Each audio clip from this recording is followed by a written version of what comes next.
What is up, y'all? I'm Dan from Tiger Arcade, and welcome to my channel. This video is kind of in response to videos I've done in the past where, I've shown a lot of support. I've also been critical and on the fence about Behringer as a company. This episode, is going to kind of dive into some elements of Behringer, good and bad.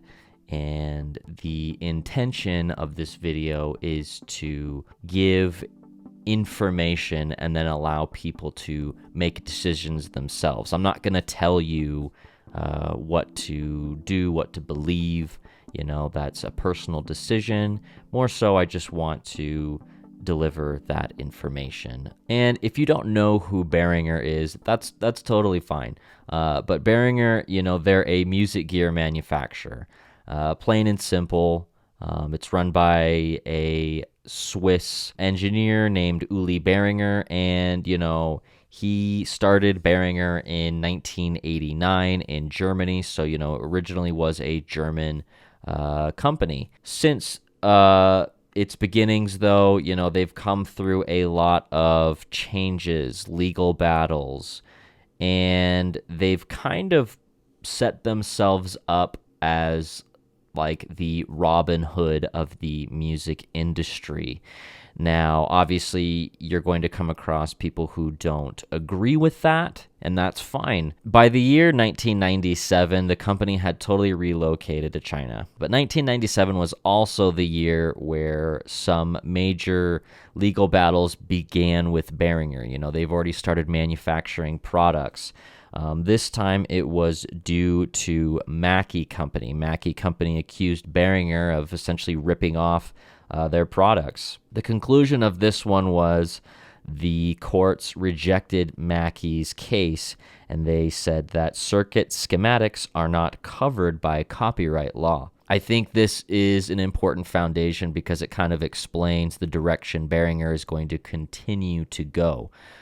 In this case as well, Mackie had showed other examples of Behringer kind of pushing the limits and, copying other companies. So this leads me to my next one. In 2005, Roland this time came after Behringer, and they sued them for Behringer's release of guitar pedals that looked very similar to the Boss line. And if you're not familiar, the Boss line is owned by Roland. They sell products as well. Basically, this case ended with Behringer having to only change the outward appearance of their products, not necessarily the internal. So by 2006, the FCC fined Behringer $1 million. It was because they released products to the US. They never went through the standard safety testing that all products have to be sold in the US. Uli claimed that they passed European standards, and so they thought that they would be fine in the US. The conclusion of this one is they now comply to the safety standards in the USA, or required by the FCC in the USA. By 2009, another brand came after Behringer for trademark and patent infringement. That company was PV Electronics, and Behringer countersued PV for similar claims. You can kind of see the development and shift here, where, Behringer starts putting their dukes up, starting to fight back. And that's kind of what we're starting to see here, as they countersued PV. In 2017, another example, in 2017, Behringer sued Dave Smith Instruments and over 20 Gearspace, I think it was Gearslutz at the time, users for defamation. That's just absolutely insane coming from a large corporation like, Behringer to sue critics. And you're going to kind of see this continue to unroll here. The case was ultimately dismissed because it was considered a SLAP lawsuit, SLAPP. And if you're not familiar with that, it's just another way to silence critics by burdening them, with court fees. In simplest of terms, So now by 2020, this is kind of where a lot of people start getting more familiar with Behringer history, good and bad. By 2020, this is when Behringer released the Kern cork sniffer. It was put out as a satirical product, but the lengths that Behringer went to on this is just absolutely insane. You can read more about this, but Peter Kern is a journalist. Behringer did try to apologize, but that was removed within a day, under 24 hours, which makes it very disingenuous. I haven't even gone over everything, and I'm not going to go over everything. I just wanted to go over some major highlights. 2016 was when they started releasing drum machines, synthesizers, and everyone started recognizing, hey, at least the synth community, they started recognizing, hey, these are reproductions of products that are no longer sold. And, people like me, we got excited.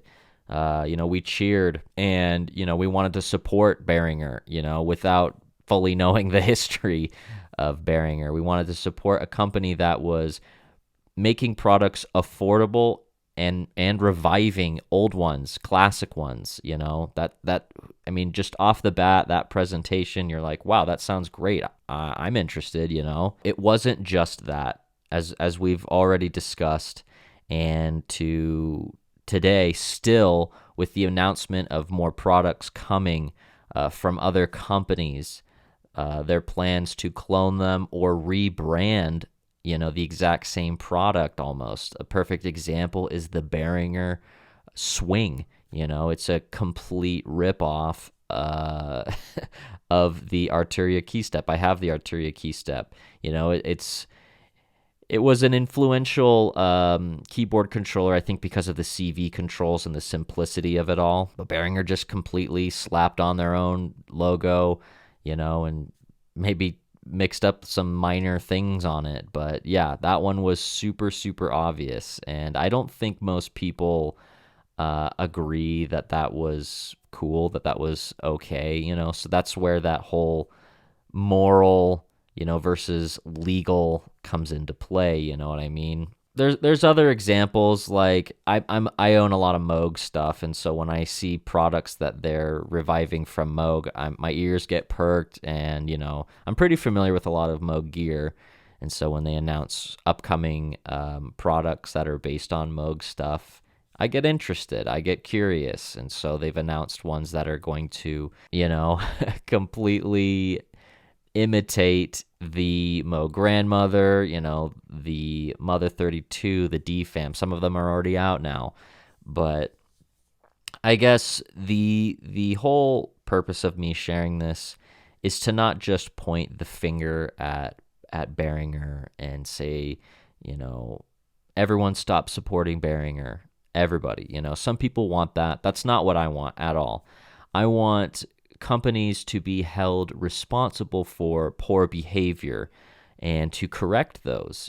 We want, everyone makes mistakes, right? It's important that we try to reconcile poor behavior and learn from it and grow. I won't even get into it. I'm not saying Behringer is the only one doing this. Other companies do it in their own ways, not to the extent maybe that Behringer does it. Maybe in the modular synth community, it's insane. It's a rabbit hole of just companies copying other companies. It reminds me a lot of the guitar pedal industry, of just companies copying something, rebranding it. It's kind of funny. So on the flip side, there's been some positive things that have come about from criticism and Behringer being held accountable for what they've done. An example, is Ben Jordan. Great channel. I'm subscribed. Check it out. Subscribe if you're not already. But, he kind of called out Behringer, saying like, hey, you guys said you were going to do this nice thing, like donate.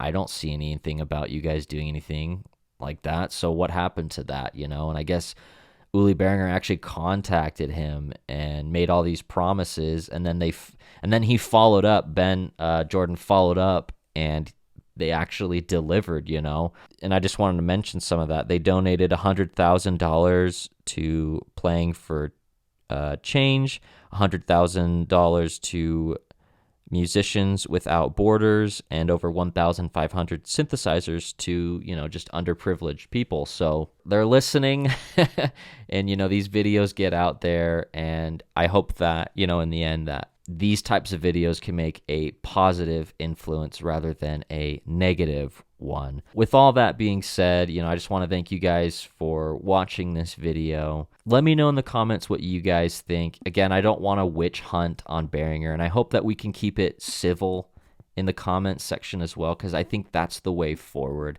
is civil conversations, and holding these larger corporations accountable, for trying to, whatever it is, taking advantage of smaller ones, of, users talking online, journalists, whatever it is, these types of actions are not acceptable, and I think there is a path forward. Thanks so much for watching, y'all. Have a great one. Peace.